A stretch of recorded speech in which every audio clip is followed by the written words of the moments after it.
Senhoras e senhores em telecomunicações, este é mais um episódio do Sintelcast, o podcast do Sintel Santa Catarina, o seu sindicato. Hoje temos a honra e o prazer de receber Mariane Nicolosso, que ela é diretora de Cultura e Gente numa empresa de telecomunicações aqui em Santa Catarina. Mari, primeiramente, muito obrigada por teres aceitado o nosso convite e por estares aqui dispondo do teu tempo.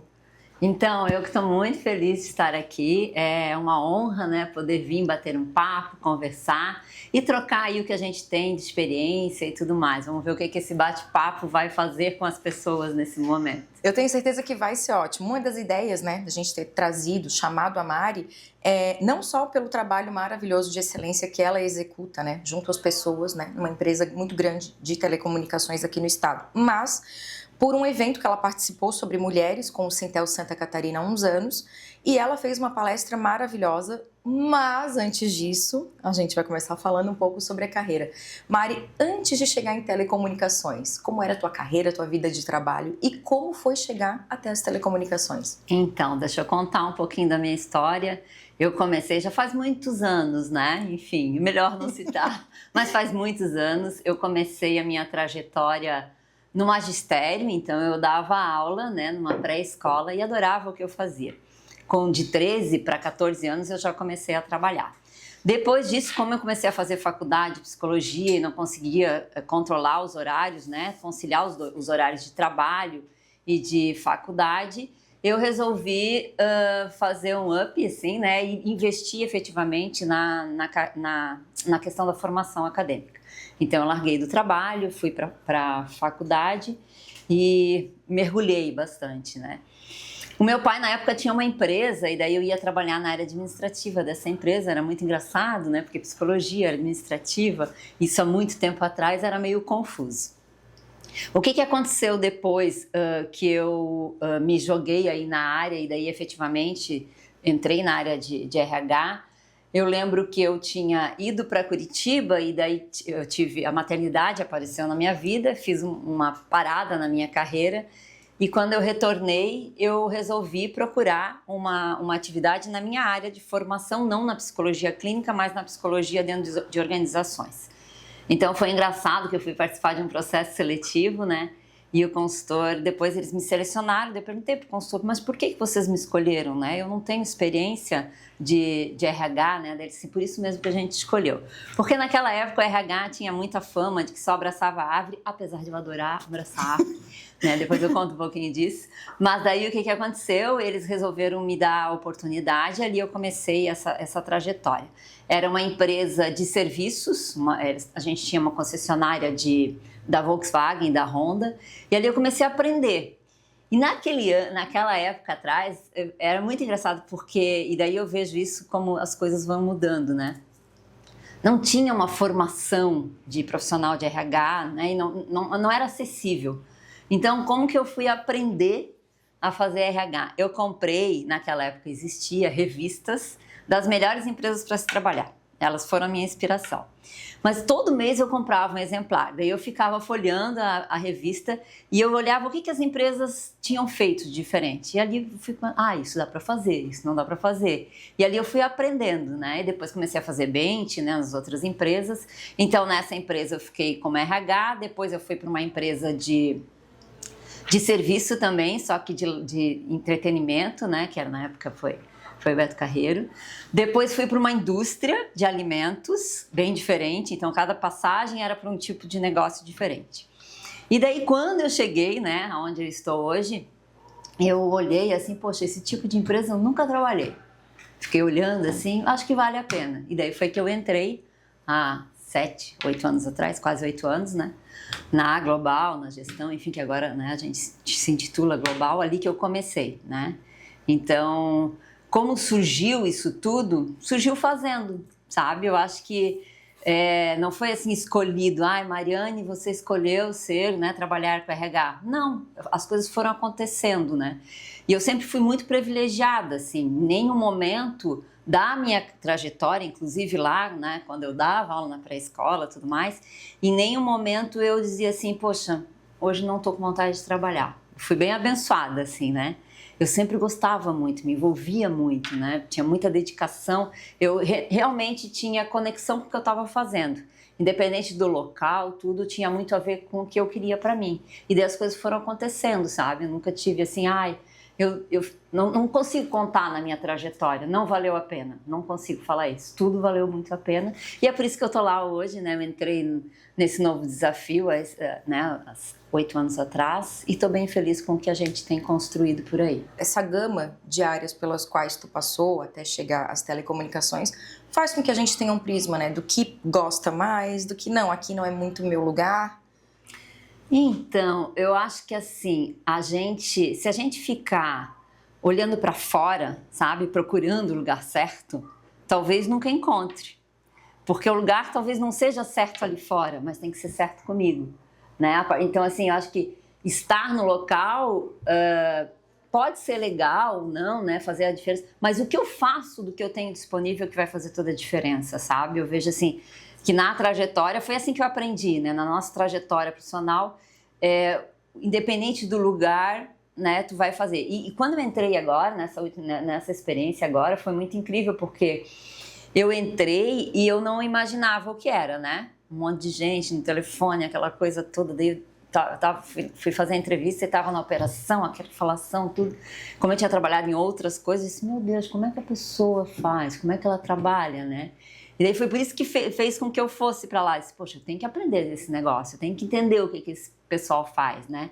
Então, claro, essa oportunidade que eu tive agora foi extremamente importante, né, para mim, como todas as outras, sabe? Eu não tenho como dizer assim, qual que foi a melhor. Todas foram muito boas e no momento certo, né? A gente sabe que telecomunicações é uma comissão de frente, né? Um serviço essencial. E dentre os desafios, como é que tu consideras ter passado por uma pandemia junto a uma equipe grande, sendo que era um serviço essencial, não tem como parar, suspender? Conta um pouco pra gente como é que foi essa fase. Cara, a pandemia foi assim surreal, porque ninguém estava preparado para viver isso, né? Ninguém estava preparado. Acho que a gente tem coisas que a gente não consegue se preparar na vida, né? E aquilo ali ninguém estava.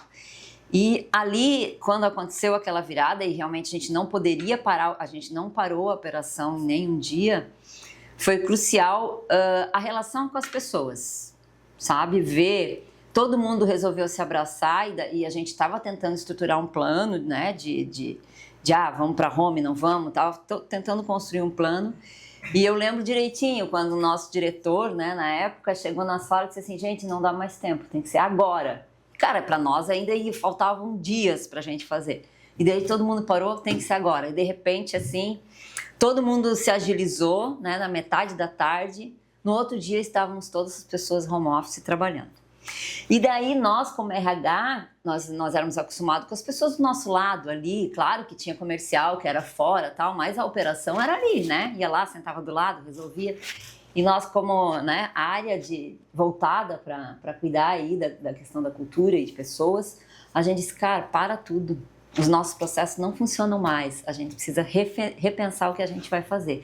E foi isso que a gente fez, sabe? A gente se reuniu, agora nós somos apoio e a gente vai estar disponível para as pessoas no horário que elas precisarem e para as lideranças também, porque eles não conseguiriam, né, suportar determinada situação, né? Poxa, tal funcionário está chorando, né? Atende, isso foi muito forte, assim. E foi muito legal, porque toda a equipe, de uma certa forma, desenvolveu essa competência de como que a gente atende as pessoas numa situação de emergência, né? De crise, é uma situação de crise, né? Então a gente aprendeu a vivenciar essa situação de crise e mudar o que precisava ser feito, né? E principalmente em exercitar o lado humano, né? Que foi muito bem exercitado durante aquele período. A pandemia foi uma grande lição, mas o que a gente está fazendo com pós-pandemia, eu acho que a gente tem organizações que estão lá na frente, que já estão, mas a gente ainda tem coisas básicas que a gente precisa resolver, sabe? É até um tema que eu queria entrar, que eu estava esperando para falar, como a gente anunciou lá no início, é bem exatamente esse assunto. Eu, particularmente, sempre gostei de assuntos relacionados à saúde mental, ao psicológico. Agora, fala-se muito da inteligência emocional, que eu acho que vale muito a pena a gente abordar. Lá no nosso evento do Sindicato para Mulheres, aquela vez, tu falou muito sobre isso, sobre o que a gente faz no primeiro momento quando acorda, que já tinha relevantemente o assunto das telas, né, do telefone. Tu acha que isso tudo causa uma ansiedade na gente? O que a gente escolhe para fazer no primeiro momento, depois que abre os olhos, e influencia no restante do dia? Eu tenho certeza absoluta, né, que ó, eu acordo às 4 horas da manhã, as pessoas acham que eu sou louca, né, mas tá tudo certo. Eu acordo às 4 horas da manhã porque é o meu momento, né, então eu não era assim, né, eu acho que esse momento, como eu tô falando, é um momento meu, mas eu acordo esse horário porque daí eu quero fazer, né, um pouco de atividade física, eu quero silenciar.